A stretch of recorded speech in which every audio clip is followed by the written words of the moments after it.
Thank you for joining Education Law Center, ELC, and the National Institute for Early Education Research for this webinar, Lessons from New Jersey's Abbott Preschool, Building a National System of High-Quality Early Education. My name is Jason Pedraza, and I'm a staff attorney and Skadden Fellow at ELC. I'll be moderating this webinar. The webinar is divided into two parts. We will begin with remarks from each of our esteemed speakers, and then we will have time for a panel discussion with questions from the audience. The chat feature has been disabled, and we ask that you please write any questions in the Q&A feature on the bottom of your screen. Please note, this webinar will be recorded and made available afterward. If you are posting about this event on social media, please tag ELC and NIEER. I think those tags are going to be provided to you in the chat.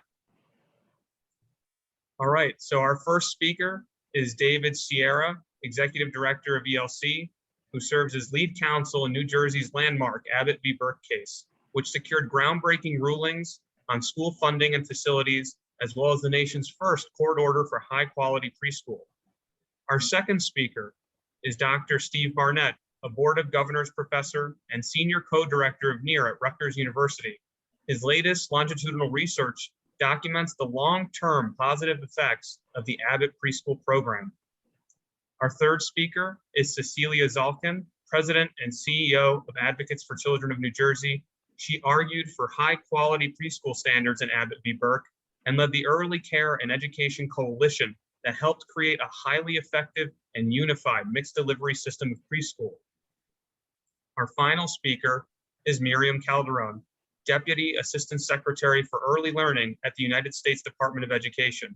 In this capacity, she will advise on department-wide policies that advance the Biden administration's early learning priorities and collaborate on intergovernmental efforts for young children and families.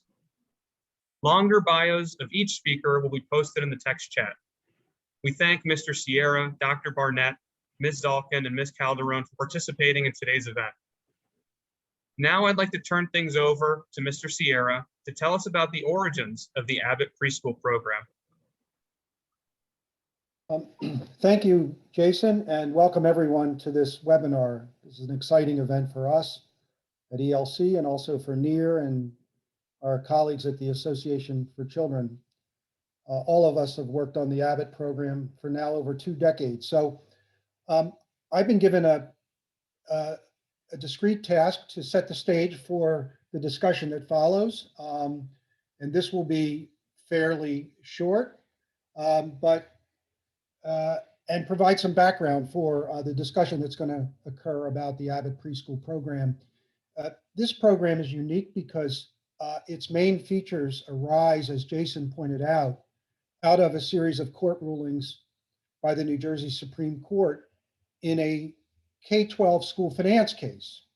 In that litigation, the court decided in 1998 that as part of the package of additional programs needed by students in poverty in New Jersey's poorest districts, preschool had to be provided. So the New Jersey Supreme Court issued 3 different rulings, actually. One in 98, where they directed the state to implement high-quality preschool in our urban communities. And then they followed it up in 2000 and in 2002 with some detailed rulings, which are quite explicit and important on laying out the various components of high-quality preschool that they wanted the state to implement or directed the state to implement. So I'm going to kind of walk through these fairly quickly and then turn it over to Dr. Barnett. So when you look at the Abbott preschool rulings back in this period, 1998 through 2002, there are many breakthroughs, but to many of us, there are 2 big breakthroughs that really have national implications. One is to expand the legal right to education under state constitutions. You know, all states have a constitutional guarantee to provide public education. The Abbott rulings expand that right to include the entitlement of all 3- and 4-year-old low-income children to well-planned, high-quality early education. So this expansion of preschool is part of a package of legal rights that all children have in New Jersey under our state constitutional entitlement to a thorough and efficient education.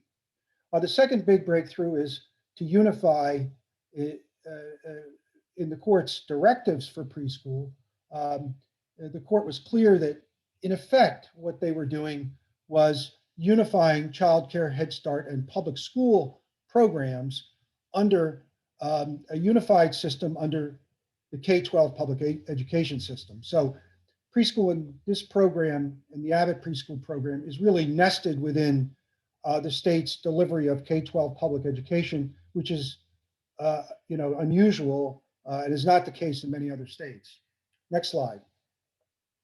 So the court really laid out three components, basic components that became for the Abbott Preschool Program that we see today. The first is well planned, the second is high quality, and the third is adequate funding. Next slide. Well planned means, and this is spelled out in a lot of the court rulings, that delivery at the local level is through school district plans, supervised, put together by the school district, the public school district. All resident 3- and 4-year-olds are eligible and legally entitled to attend.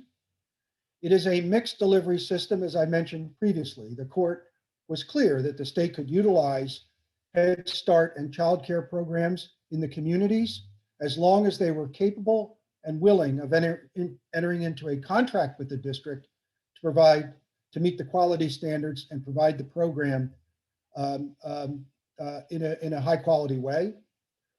Providers and Head Start programs are part of the Abbott systems, if you will, under contracts with districts. Districts are required to do outreach and recruitment to reach every resident 3- and 4-year-old and encourage them to attend. And lastly, this entire program, including the providers that are the many providers, childcare providers, Head Start programs that are part of the Abbott program today, all of it, including, and obviously the public schools, are under the Department of Education supervision. One last thing, next slide. The second component is high quality. The court really weighed in on a lot of these issues in its 2000 and 2002 opinions. They made it clear that teachers had to be certified teachers. There had to be an aide per classroom, so a pre-K certified teacher, which was a whole effort to make sure that all the teachers in the provider programs and Head Start programs were able to go back to school and obtain teacher certification, but there is a pre-K teacher certification requirement, class size of 15, no more than 15, and that's held firm. There had to be a developmentally appropriate curriculum linked to the state's K-12 public education academic standards. The court even weighed in on teacher salary comparability, which we know is a big issue between public school, preschool classroom teachers and teachers in our Head Start and child care providers. Facilities had to be adequate. And as we're going to talk about today, built into the high quality is the notion of continuing and ongoing program evaluation and improvement. And obviously, as Dr. Barnett is going to talk about, ongoing program evaluation of outcomes for kids. Last thing I do want to mention here on high quality that I didn't put on the slide is this is a full day program. The court accepted the state's proposal to provide full day programs during the school year. So I just want to mention that as a key component of the quality. Next slide.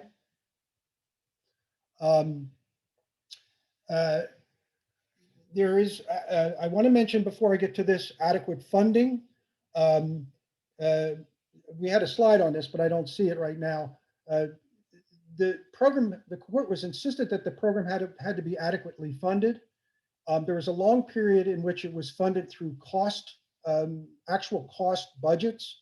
That then was folded into the K-12 finance formula, state finance formula, the new formula that came in 2008.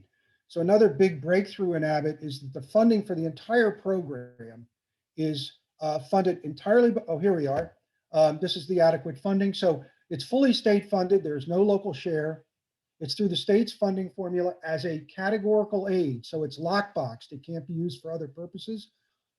It's funding based on the actual cost of programs. And these are the current levels of funding. They're broken out depending on the program. A public school district gets 13,000. The cost funding provided is 13,000 for public school classrooms, and then you see the numbers for private childcare providers, 15,000, and Head Start. The 8,400 is a supplement to federal funding. The other big breakthrough one could say in Abbott Preschool is funding the entire program, including the mixed delivery system, through the state's K-12 school funding formula, which we feel and we've seen, and the experience here is provides the kind of ongoing stability in funding and that's needed in order to build and sustain these programs. Last slide again. I just want to put up a quote from the court. This is 1998, and Dr. Barnett is going to tell us whether the court was right back in 1998. Court said that it was convinced that preschool for 3 and 4-year-olds will have a significant and substantial positive impact on academic achievement, both in the early and later school years. That's what the court said when it ordered this program at the very beginning. And so we'll now hear from Dr. Barnett as to whether the court was right on the money or not. So thank you all. Thanks, David. Dr. Barnett, can you tell us about the effectiveness and long-term outcomes of the Abbott Preschool Program?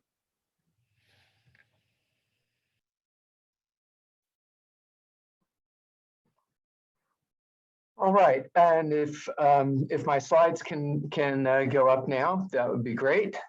Thank you, David, for that great introduction to the legal and political framework.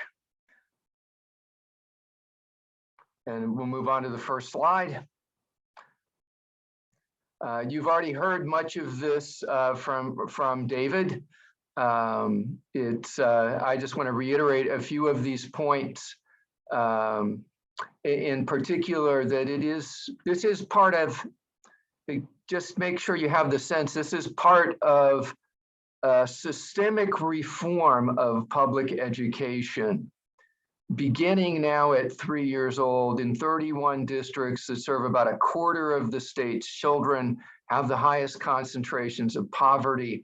In addition to linking to the K-12 standards, there were high standards for 3 and 4-year-olds for learning, teaching, and curriculum that were created by a statewide effort to develop these in a way that grew them in our state and then attached them to the early childhood certification that was created when the court ordered that we have teachers licensed in early childhood in every classroom. We did not have an early childhood certification in the state of New Jersey. And in some ways, I think it was an advantage that we could create that to fit our standards for learning and teaching. An important part of this is a continuous improvement system and coaching.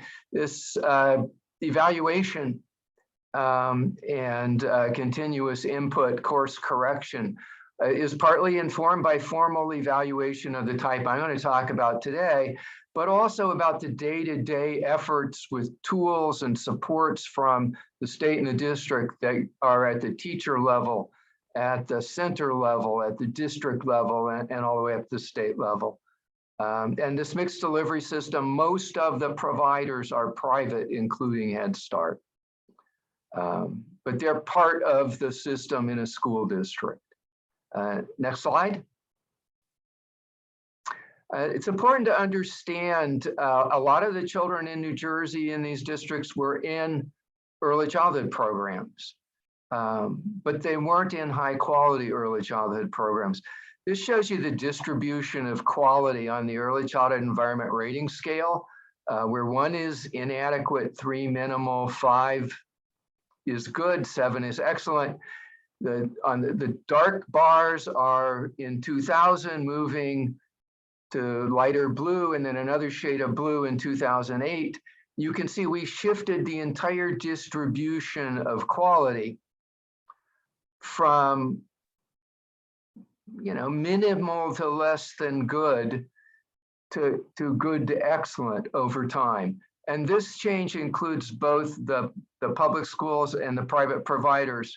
The private providers started off at a lower level of quality because they had far fewer resources. As this quality distribution shifts, we end up with private providers and public schools having the same average quality. And basically, poor quality isn't permitted to exist in the system. You can see it's essentially extinguished.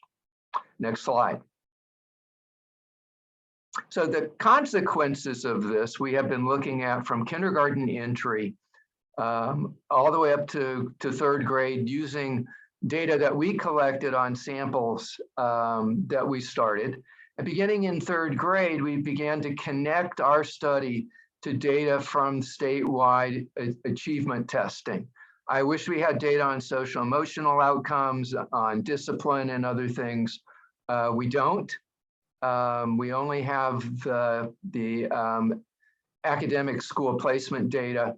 So we asked, what were the impacts on these? I think as probably most of you on this webinar know, the big question isn't whether we can have some impact at preschool entry. The big question in preschool is whether we can have persistent impacts on children.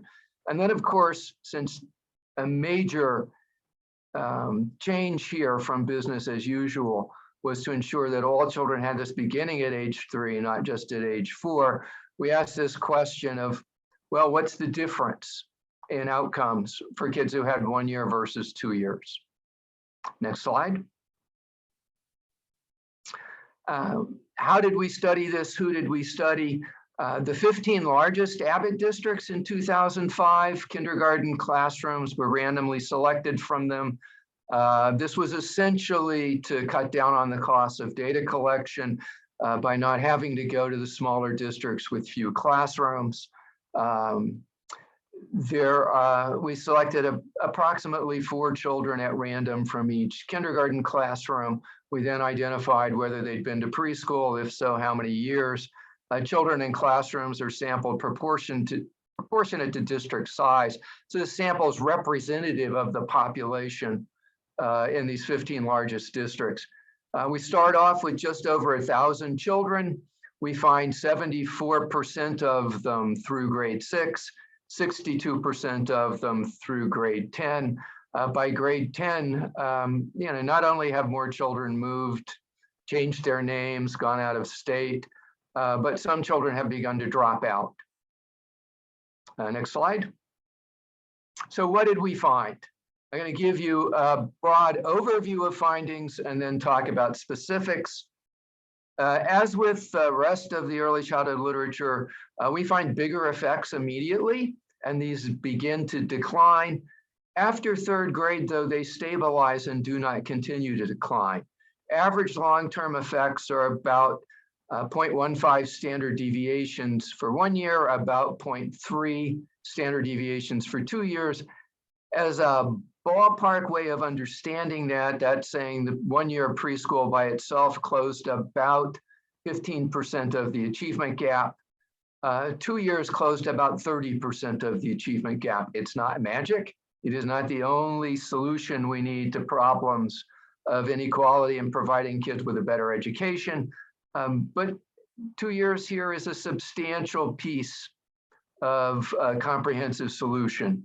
By way of comparison, the court made a lot of reference in its opinions to the seminal studies in early childhood that established there were substantive long-term impacts from high-quality preschool.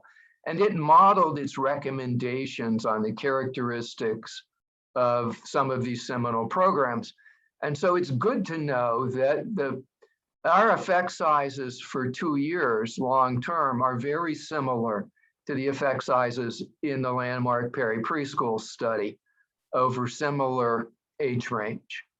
We also found a reduction in grade retention of about 15 percentage points. Obviously, that's substantial. Our estimate of the impacts on special education are less precise.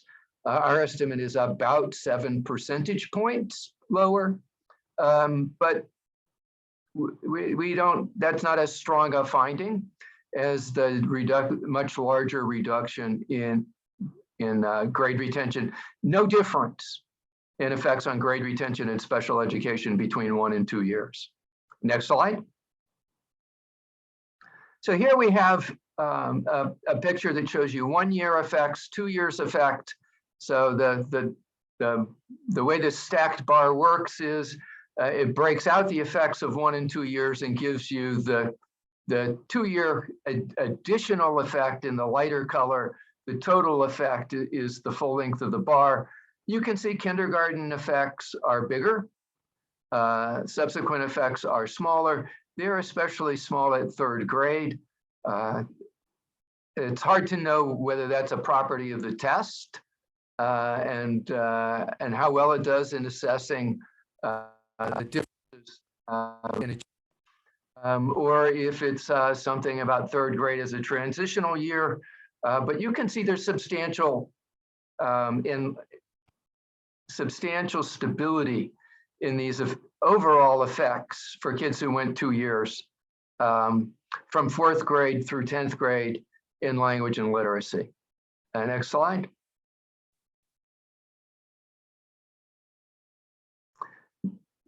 Very similar pattern on math. The one thing that really drops off is Algebra 1.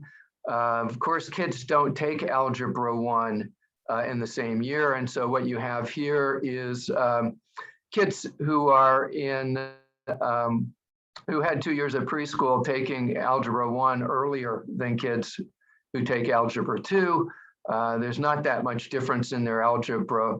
And sorry, the kids are taking Algebra 1 earlier if they had 1 year of preschool. There's not that much difference in their scores. There are differences in their scores on Algebra 2 and geometry, even though the kids who had 2 years are more likely to have had Algebra 2 and geometry. And you can see, again, substantial stability in effects after 3rd grade. The next slide.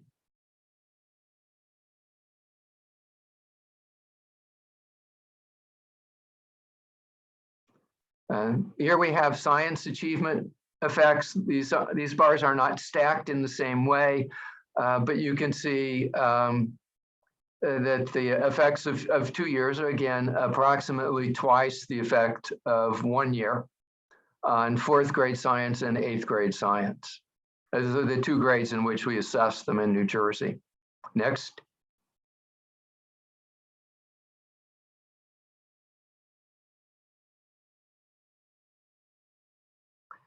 These are the grade retention results. You can see again, substantial 15 percentage point reduction in grade retention, about 7% in special education. Next slide.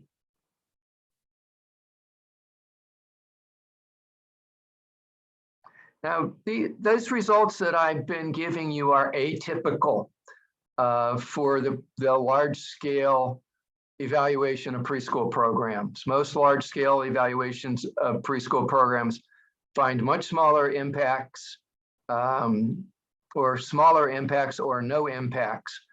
I think the reason for that is we have a program that's designed to be much more like the peri-preschool in terms of its intensity and quality, and looking at the 2 year results. Many studies can't detect the effects of, say an effect size of 0.1. Our effect sizes for 1 year preschool are not that much larger than that at 0.15.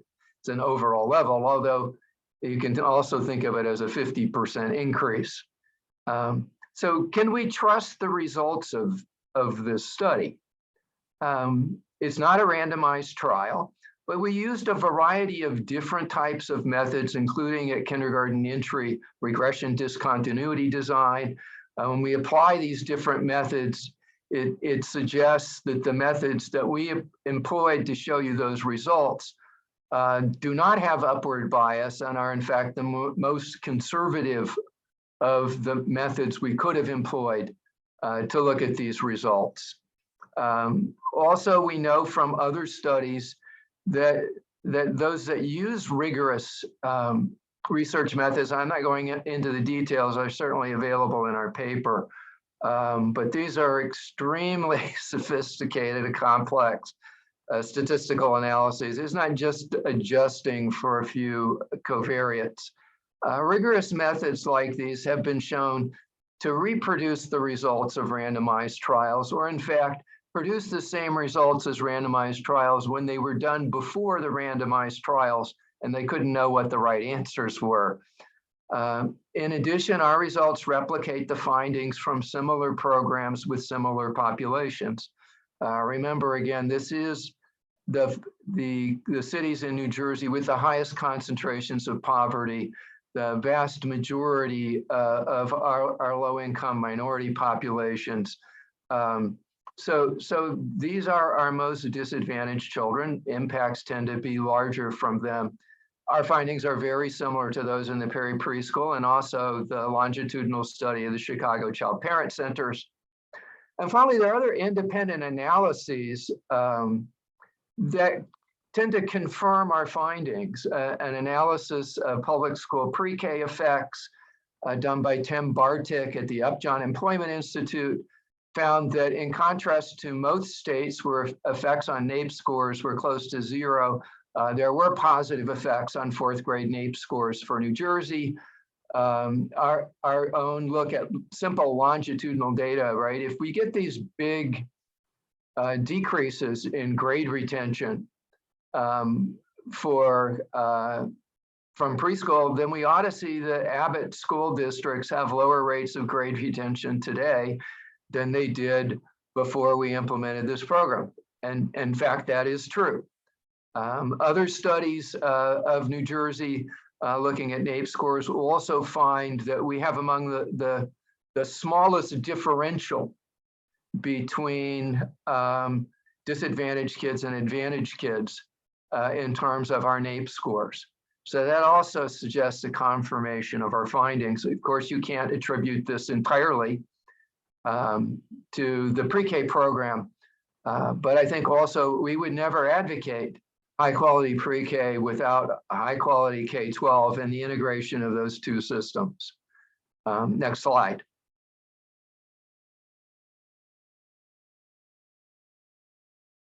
So what lessons can we offer for the nation for other programs? Two big ones, and I'll talk a little bit about the details of those. The first one is public preschool programs should more closely resemble the model programs that produce persistent large achievement gains. People talk about replication. Why don't we replicate the results of peri-preschool or abecedarian? I think the first point is, well, the first thing you have to do is replicate the program. If you don't implement programs of that quality and duration, why would you expect to replicate the outcomes? Key things here are strong teachers and leaders, small classes, strong curriculum, the continuous improvement system, and I would say at least 2 years starting at age 3. And finally, a point that David made several times, one thing that almost makes the Abbott Preschool Program New Jersey's model unique, funding is set based on the cost of a design, not designing the preschool program to fit the budget we want to spend. So if you start with what do we need to meet the needs of kids to vastly improve their potential, to vastly improve their preparation, their learning and development before they enter kindergarten, what do we have to do?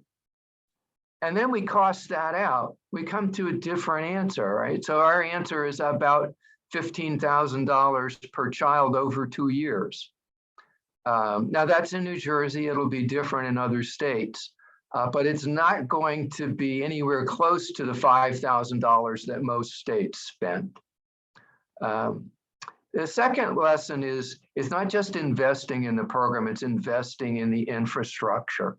The first thing here is a stable funding mechanism to make this possible, such as the school funding formula. It's not just that this is stable, but that the formula means the funding amounts vary depending on needs.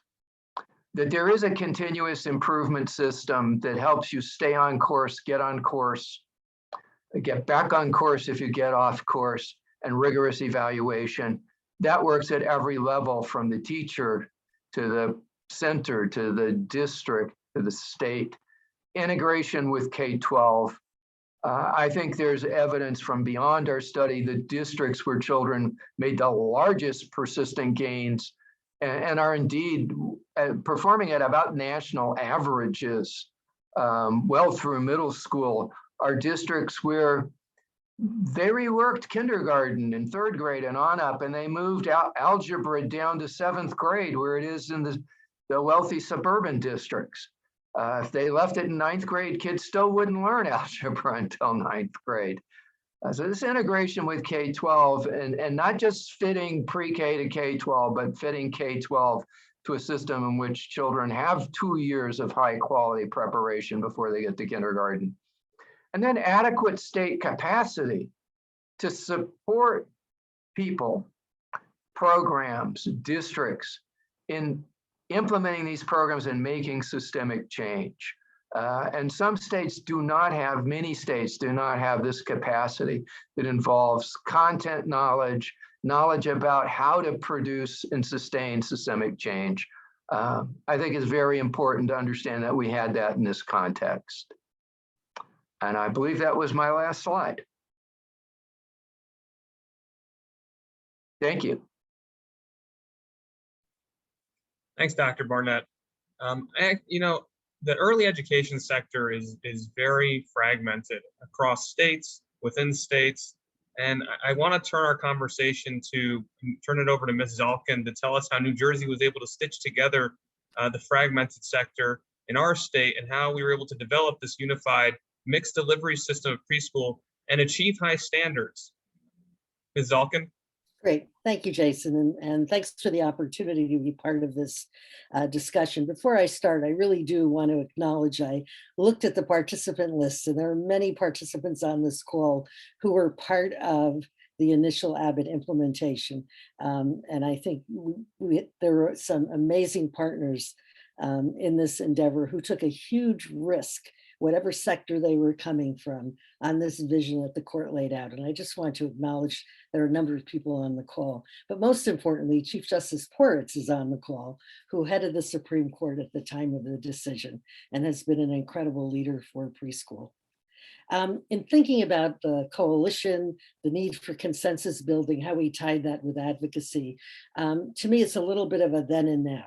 What happened then and how does it apply to sustaining our high quality preschool program and also responding to the opportunities that exist in New Jersey, but also that are emerging on the federal level. At the time of the Supreme Court decision, as David pointed out, the court did not define what it meant by a quality standard, nor did it define the structure for the service delivery. It talked about well-planned high quality preschool. And in looking at the early childhood system at that time, it was a very fragmented system, as Jason pointed out. Childcare standards were based on health and safety, not program standards, not educational standards.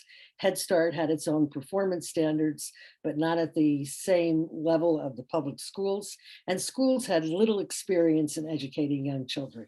Most schools at that time started at kindergarten. There had been a couple of efforts at experimental preschool programs, but most schools started at kindergarten. So no one had the lock on what this system should look like. And I think the fact that the court imposed such a short time frame on implementation, they required the districts to implement preschool within 2 years, forced these systems to work together. Everybody had something that the other person needed. The schools had the money flowed through the school system, but they didn't have the expertise in educating young children. And the community programs, which had never been supported at the level needed to sustain or develop and sustain quality, had the space, they had the buildings, and districts were very worried about where they were going to put children in these preschool programs. And I think, honestly, it was that self-interest that brought everyone to the table. This was a group of people who didn't know each other, actually didn't trust each other. And we, as an independent child advocacy organization, convened a group at the request of a number of the groups involved to set the table for a discussion, to work together on how could we seize this opportunity that the court was providing. And I think the other motivation was, and both David and Steve alluded to this, it seemed that our state was moving in the direction of making a decision about what this program should look like based on what it was willing to spend, not what it would actually cost to provide quality. And I think that was a critical issue then, because I think what brought people to the table together was this was an opportunity that we had never seen before and might not be likely to see again. And I think it was that vision of opportunity for children that brought a group of people together who had never worked together before. It also brought in the higher education community because it was pretty clear that the key element of quality was the teacher. And how do we create a pipeline of qualified teachers to support the quality standard, but that were also compensated in their positions. That's how the mixed delivery system was created. It was a series of very intense discussions over a 6-month period with people coming to agreement on what the system should look like. Probably the biggest issue was the teacher credential. Should teachers be required to hold a BA degree? At that time in community childcare programs, many did not even require a high school diploma for their teaching staff. Head Start had slightly higher standards, but not at the BA level. And I think that was the most intense and challenging discussion that we had as a group, because we all recognized that choosing a standard that did not exist across the early childhood system at that point had the potential to put women, primarily women of color, out of work. So I think that decision came also with strong recommendations on the need to support the existing workforce to attain that credential. And as an aside, the court also extended the implementation to give teachers in community programs 4 years to attain their BA and certification. And in fact, at the end of 4 years, 85% of teachers in the Abbott classrooms had achieved that. Not all were from the childcare programs, but many were, and many had taken advantage of the opportunity to go back to school. Again, I think that's how mixed delivery was created. All sectors had a role. They all brought something to the table, whether it was facilities, buildings, their early childhood expertise, their parent engagement. The other issue that the community programs and Head Start brought to the table was a very different approach to engaging families. And they were in the community. They gave parents choice within their own communities to select programs that were smaller than the public schools and more something that many parents who might have been hesitant to send a 3-year-old to school would consider. So I think that part of the consensus building process was to identify those issues of agreement and those issues that would make us all better. And I think it was that vision that the court held out that brought people together. And as both David and Steve said, the other critical element was that this decision came with an open checkbook. And I think that was what everyone was thinking about, that the court's order ensured that the state would pay what programs cost, not what the state was willing to spend. So when the court issued its second decision that laid out the standard and actually supported many of the recommendations that our coalition put forward, we had a moment of about a 2-minute celebration, and then this chilling feeling that now we were going to have to actually implement these programs. And I think it has been a process. It has not been an easy road. I think there's agreement, and certainly I feel strongly that mixed delivery is an important element of quality. Engaging all aspects of the community does achieve that high quality program we want. Not easy to sustain. Our coalition stayed together for problem solving. The most immediate issue was how to support teachers who had to go back to school, get their degree. A lot of lessons learned in that process in terms of what support was needed, what alignment was needed across the higher education system. And we've stayed together as a coalition to do that problem solving. It's a fragile system. You know, as leadership changes, people who are in the lead in districts and community programs who were not there 20 years ago when Avid started, were not part of that decision and may not remember or even know what happened at that time. I think it depends so much on leadership and an approach to looking at the whole early childhood system. But I think if you look at the current Avid districts now, the majority of children, more than 50%, are still in community programs. So that mixed delivery model has been sustained and strengthened.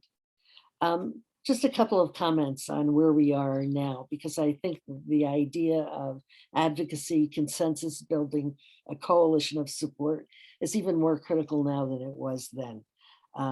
New Jersey passed a law in 2008, the School Funding Reform Act, that expanded preschool to more low-income districts across the state on the Abbott model by district eligibility, not parent eligibility, but the law was never funded. When Governor Murphy came into office in 2018, he committed to funding the School Funding Reform Act and has made a huge investment in expanding preschool. And we've seen preschool expand across the state to many more districts.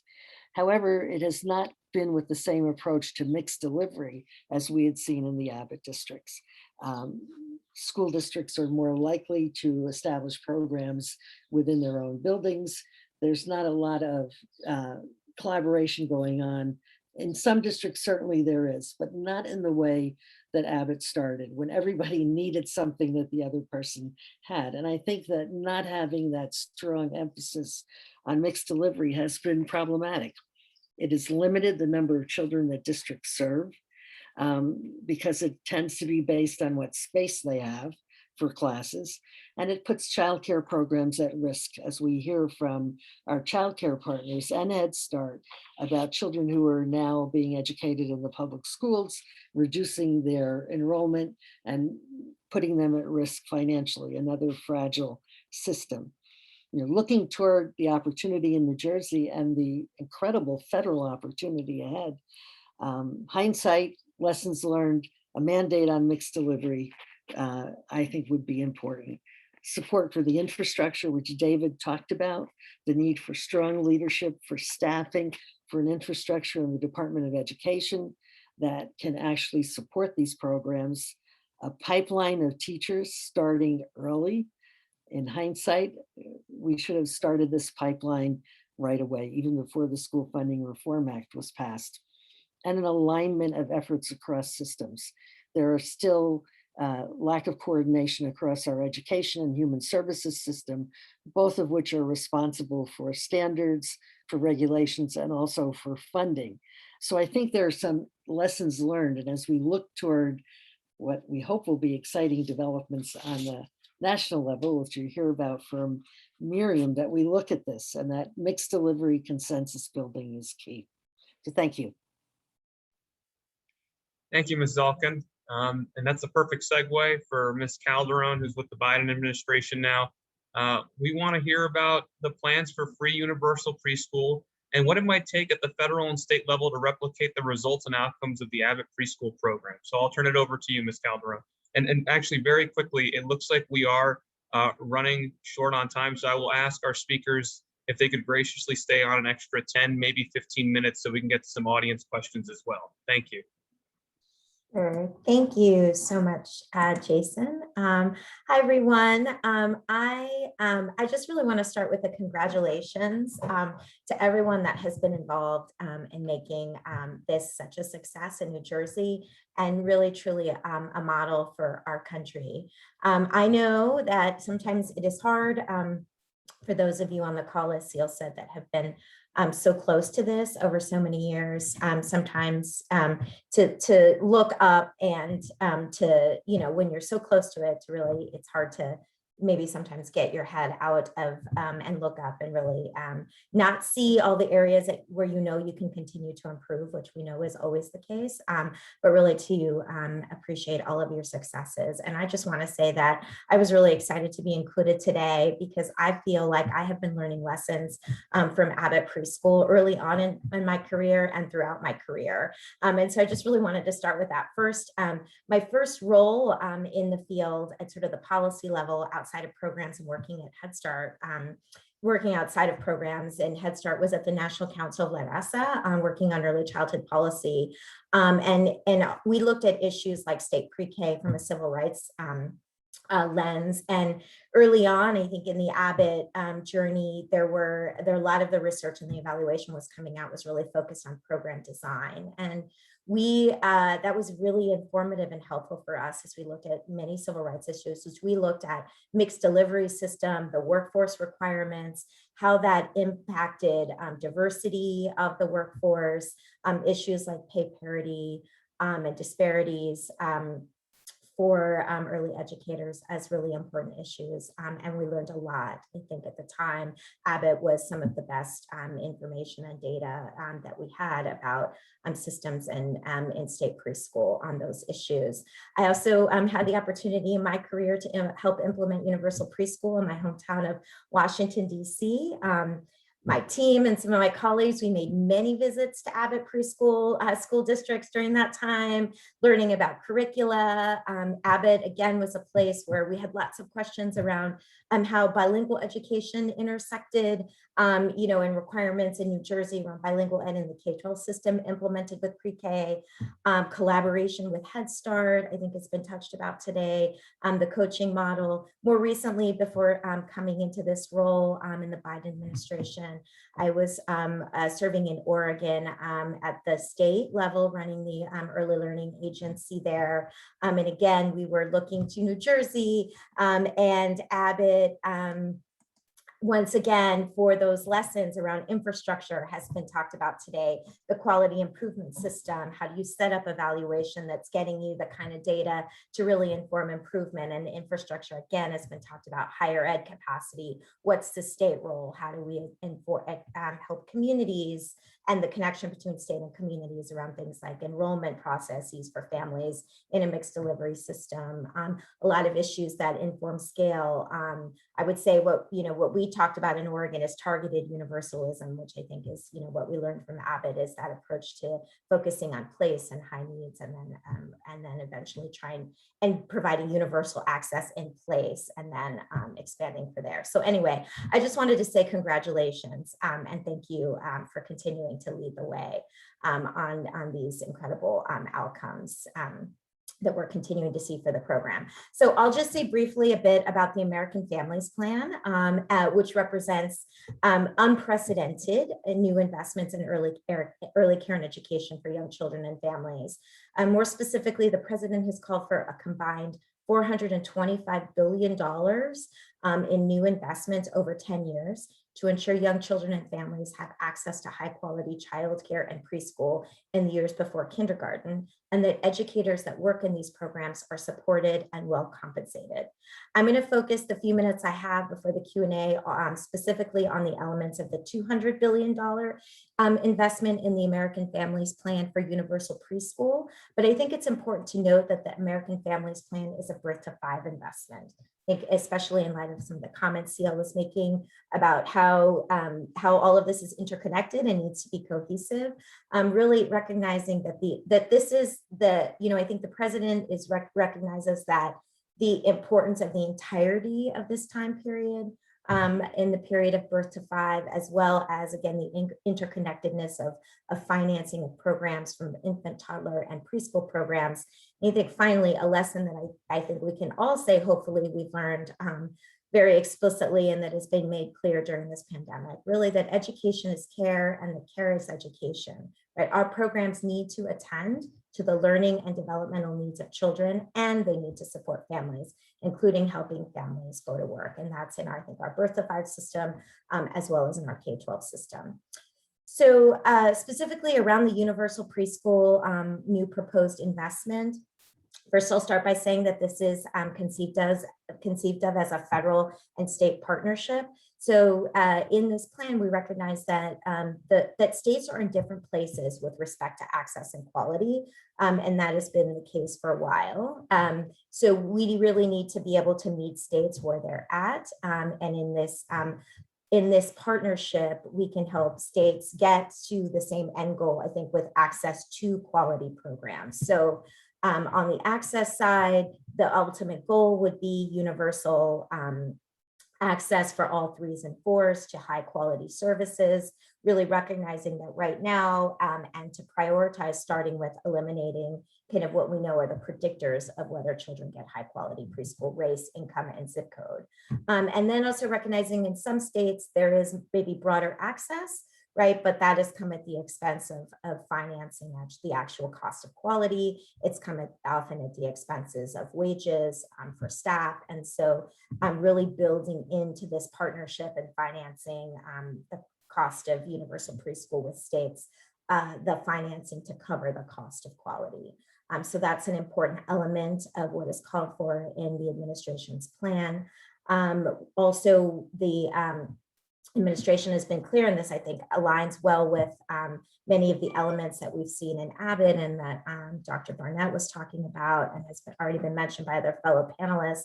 Pay parity with K-12 teachers is an explicit value and stance that the administration has taken in this plan. Job embedded coaching and professional development. As well, we've talked a lot about a mixed delivery system today as well. So this plan incorporates a mixed delivery system. So we envision that childcare, Head Start schools, community-based programs would all be part of the delivery system and deliver preschool, as is already the case in much of state preschool programs that exist in our country.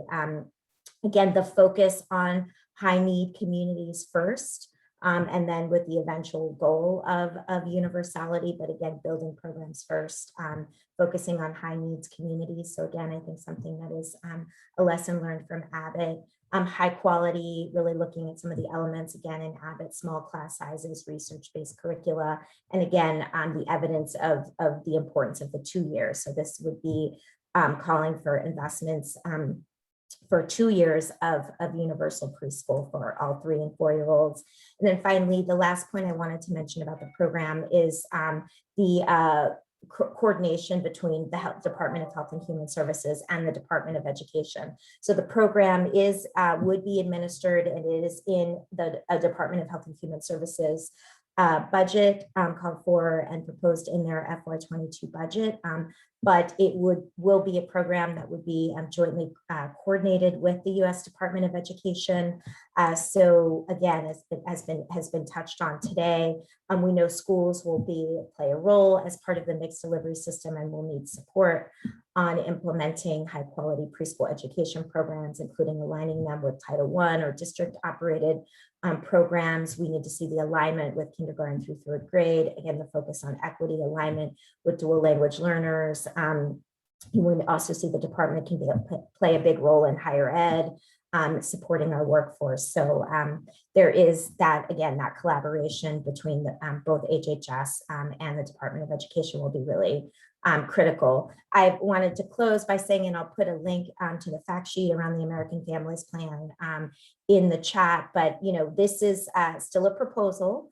And it is still working its way through the process of, getting support through Congress. And so we really need all of your voices. I don't think we can assume, that at all that this is done.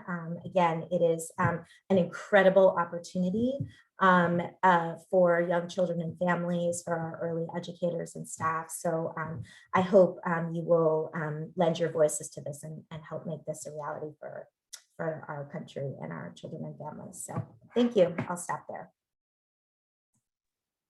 Thank you, Ms. Calderon. So we're going to start our Q&A portion of the event. I'm hoping all our panelists can turn on their cameras and provide us an extra 10 or 15 minutes of their time so we can get to some of these questions. We got a lot of great questions, and unfortunately, we won't have time to answer all of them, but we're going to try to ask our panelists a representative sampling of the questions. So this first one goes to Steve. Dr. Barnett, did you analyze the Apples data by family and child characteristics such as income and race and ethnicity? Can you tell us a little bit more about that? It isn't not in our most recent paper, but we have done that as we've moved along. I think that anytime you split up the sample, your confidence gets a little lower than looking at the whole sample. I think the one thing that we're pretty confident in is the effects are larger for the most disadvantaged families, and they are not differential, right? In the sense that once you take income into account, Hispanic children, African American children, white children, they all benefit about the same. And if you look across school districts with high concentrations of particular kinds of kids, don't seem to be very far off from the average in terms of effectiveness. So I think the general picture here is that within the context of all of these kids live in urban areas with relatively high concentrations of poverty, all of these kids benefit, the most disadvantaged should benefit the most. Okay, I have another question now about funding for actual costs. So this might be geared towards Dr. Barnett or anyone else who feels like they'd like to chime in. What are your tips on how to get decision makers, particularly legislators or other leaders, on board to fund programs based on actual cost? I think the fundamental point that has to be made is this is a question of whether you're going to make an investment that pays the returns that have been promised, or you're just going to spend money, right? It's the old penny wise, pound foolish. If you look at what we've done in New Jersey, yes, this is a relatively expensive program if you start with what are the kids' needs and what's it going to cost. But it's not a budget buster, right? These are not high numbers relative to what we spend on K-12. And the state's getting its money's worth. So it's, this is, I think that's those are the fundamental points that I would make. Okay. Do you think this is, I think, for maybe everybody, or whoever feels like they can chime in. Do you think the offer of federal funding is enough to incentivize states to implement high quality preschool programs, and that federal and state funding is enough to incentivize school districts?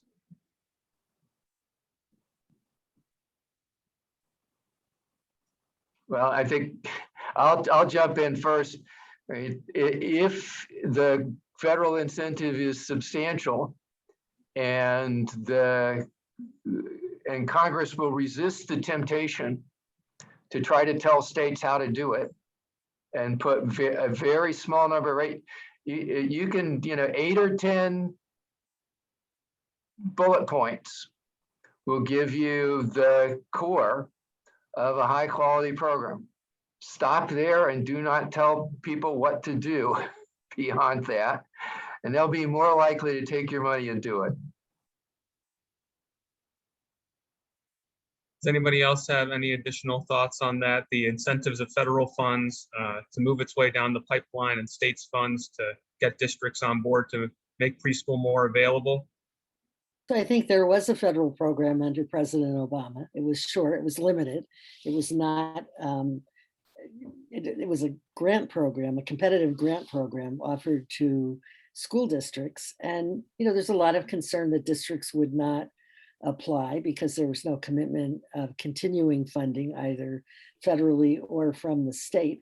But many districts did step up, and that's how, until our governor made a commitment to support preschool expansion, that's how we move forward on preschool expansion in New Jersey. I would say, I just make a comment on this. I think that there's more consensus out in the states on the need for preschool, as opposed to some of the more contentious issues around K-12, like adequate public school funding, which is a very thorny one in the states. I think there is a recognition in many, many states that that what we've done in Abbott is needed. So I do think there's going to be more of an appetite in the states to take federal money. I think that Ms. Calderon is going to have her job cut out for her to make sure that there are some really core conditions on that funding, and they don't have to be many, as Steve pointed out, but some very important ones. We've talked about them on this in this webinar that would help advance the ball of the goals that we've talked about here of unifying these fragmented systems, of building a more coherent mixed delivery system around a set of high quality standards. And also, most importantly, I believe, is really starting to move the conversation about preschool and early education as a kind of separate siloed strand of service into what we need to do to provide high quality public education for children in the United States. Thanks for that, David. This one's for Miriam. What are the next steps for the American Families Plan to be passed? How likely is it? I know that this is a tough question, but just looking for your thoughts around the plausibility of everything the administration has planned. A lot of high hopes. Yeah, I wish I could answer the question on how likely it is, but I guess what I would say is, we need everyone's voices in communities. We know that these issues of childcare and preschool are incredibly popular with voters. They're bipartisan issues. They have a lot of support across, both sides of the aisle, really, in both parties. And so it is really important that everyone lends their voices to this, that we don't assume that this will happen, could happen.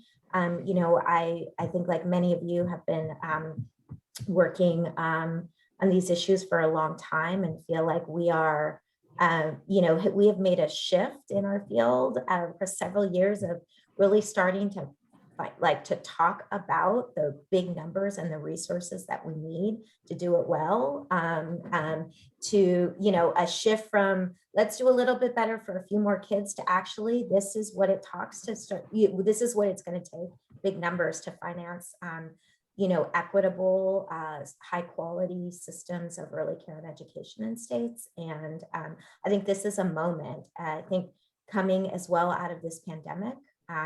We have the attention of many more people because, and I think this is where we could really start to maybe break down even some of the labels and silos that exist sort of even within our own field and in our conversations around, is this childcare, is this preschool? We all just experienced the last 14 months when schools were closed to in-person. Many families with school-age children could not go to work as a result of that. And so, really great preschool programs will help families go to work. And, the administration is thinking about that integration, and you can build those kinds of systems in states and vice versa, right?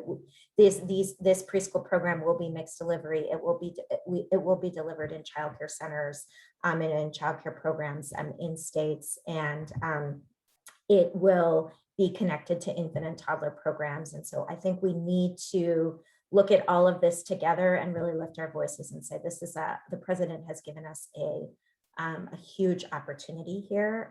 And this is an issue that we know has support in your communities, in states.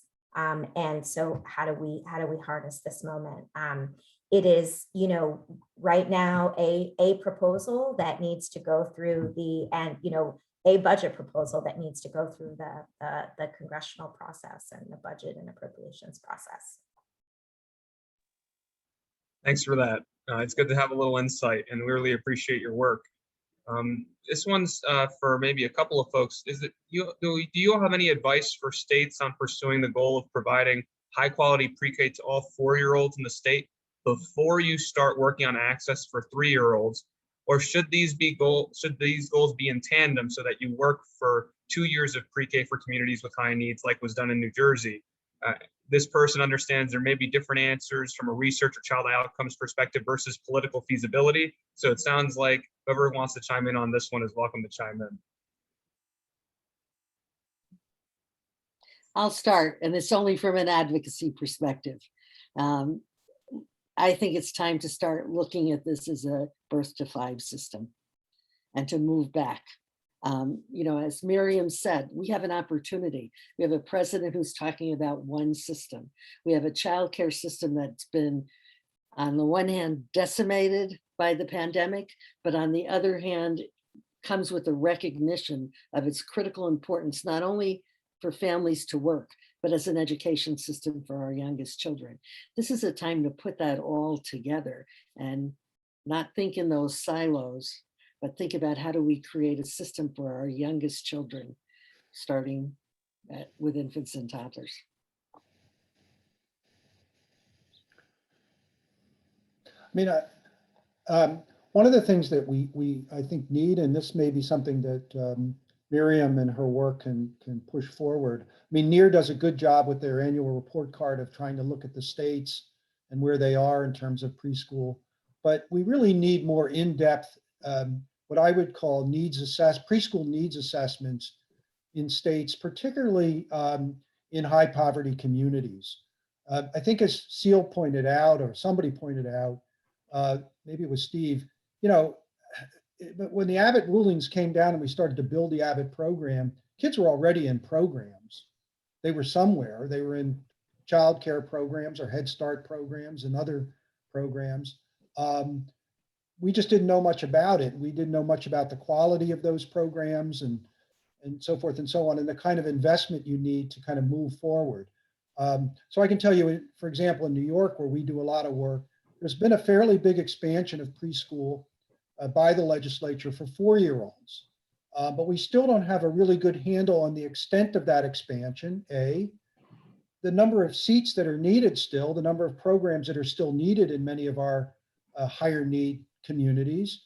And then more importantly, what's the quality of those programs and what kind of investments need to be made in order to build up the kind of quality that we see in the Abbott program and in the programs that Steve has talked about that would work. So I think it varies from state to state, but you really need to start out kind of where we are.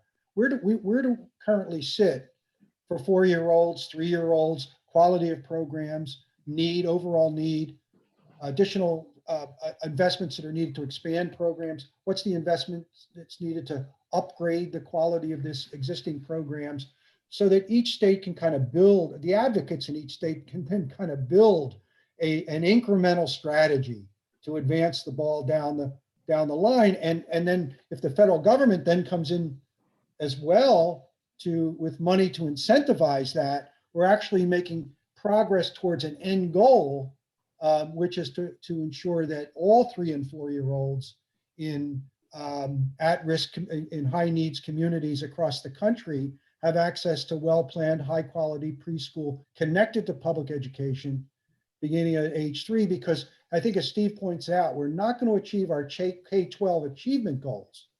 States are not going to get their achievement goals and their outcome goals to where they need to be unless we do in every state what we've done in Abbott. Thanks, David. I just want to acknowledge again, we are over time, so we'll probably only have a couple more questions. I understand a couple of our panelists might have to jump off soon at 1:15. Please feel free to do so, and we thank you for joining us. I have a question here about community engagement and outreach. To convince families to participate in preschool and other early education programs, has there been any hesitation about allowing such young children go to school? And maybe we can tie this into the conversation a little bit about the 0 to 5 pipeline and that type of outreach and engagement. Yeah, and I would just start off by saying that if you offer a truly high quality program, that overcomes the first hurdle with the vast majority of parents. There are school districts in New Jersey that are at 100% essentially enrollment at 3. You sometimes hear there are some populations, for example, that Hispanics in the United States don't like to send their young children to preschool. I often wonder if they know that Mexico has universal preschool, and that preschool is widely available in many Caribbean and Latin American countries, sometimes more so than here. So the whole idea of there are cultural barriers, I think, is wrong. But many parents won't send their kids to programs if they're worried that they're not good for them. And the pandemic has raised one more aspect of that, with people worried about how safe will our children be from, how safe will the health be, but there were always concerns about quality. Now, that doesn't mean you don't have to do outreach and education and work with community organizations, and Seal and her colleagues in a wide range of groups did a lot of that, in addition to what the schools and providers themselves do. If I could just add, I would say ask parents. Ask parents. We held an event last week, Strolling Thunder, where we had parents talking about how they would like to see the federal child care money used. They know what quality is. They know what they want for their children, and they know they can't get it. So I think the parent voice is critical. And second, it has to be done in a way that doesn't set up barriers for parents to access it. One of the things that has not come up in this conversation is that when Abbott was first implemented, it was not only a 6-hour, quote, educational day, it was a full wraparound, full day, full year program. So a parent who is working and cannot pick up a child at 3 o'clock knows that they have childcare that's built into the program. So you have to remove those artificial barriers as well. That's, I think, what parents, it has to be accessible to parents. You can't offer the premise and not provide the access. And I'll just pitch one final question as we close out and just say thank you to our panelists. Thank you for all the attendees. And maybe if each of you could just chime in and say what you think a major lesson from the Abbott Preschool Program has been, especially for others across the country looking to it as a potential model during this period of great opportunity with new reinvestment and investments in early childhood and preschool. I'll start off. I think one of the things that people forget often is the state and local capacity building to sustain a high quality program. The elements that we talked about, taking the teachers we have and giving them the preparation and qualifications they need to get pay parity, to be great teachers. As Seal said, was not a simple thing to do. I mean, you just don't say do it. You have to create a system to support them in going to school, navigating the system, making sure that higher education's offering relevant courses to them where they are and not where higher education would like them to be. The same thing that in terms of outreach to parents, that requires capacity. The continuous improvement of your curriculum and the alignment and building in K-3 on what you've done before. And as we move forward, moving down to 0 to 3, that requires a lot of state capacity with people who are knowledgeable about early childhood policy and not large herds of bean counters. That's not the way state government typically operates or is funded, as one of our colleagues in state government once said. No one gets reelected promising to hire more bureaucrats. So you have to do some education to understand that there's collective human capacity that's required to do this well, to get results. and not just telling people what they need to do. Thanks, Dr. Barnett. Appreciate that. I would just say quickly, looking back 20 years, our Supreme Court was incredibly courageous because they put forward a remedy to inequity in education that was new at that time. It was not generally accepted, I think, in the way that the court put it out. But it's 20 years later, and we know so much more. We have the evidence, right? We have the research that NIEER has done. We have the voices of parents. We know so much more. It just seems to me there's momentum now. And I think we have to just get out of each other's way and seize it, start talking in a different way. And I'm talking about our state and federal systems too. How do we align this to create the opportunity we know that all kids can benefit from? Thanks, Theo. So I also do want to give a shout out to Chief Justice Ports if she's still on. I have to do that. Thank you so much for the work on the opinions that we're talking about. It's just incredible. But my comment would be sort of my first comment about the big breakthroughs in Avid is for all of us to start thinking about how we can embed access to preschool especially for the nation's poor children that are at risk, students of color, students in district communities segregated by race and poverty. How can we begin to talk about access to high quality preschool as an integral component of the right to attend public school? To me, that is the most, we need to shift the whole conversation from preschool as a separate grants program, a separate program that's over there, into what we need to do as a country, which is to integrate and embed access, essentially to start public education at age 3. I'll start with age 4, but we have to think about the right to education and the access to public education starting in the early years. Thanks, David. And with that, I'd want to thank our panelists one last time, especially for their extra 20 minutes that they each pitched in, and for Miriam staying on an extra 15. We'll be posting a recording of this shortly afterwards, so stay tuned for that.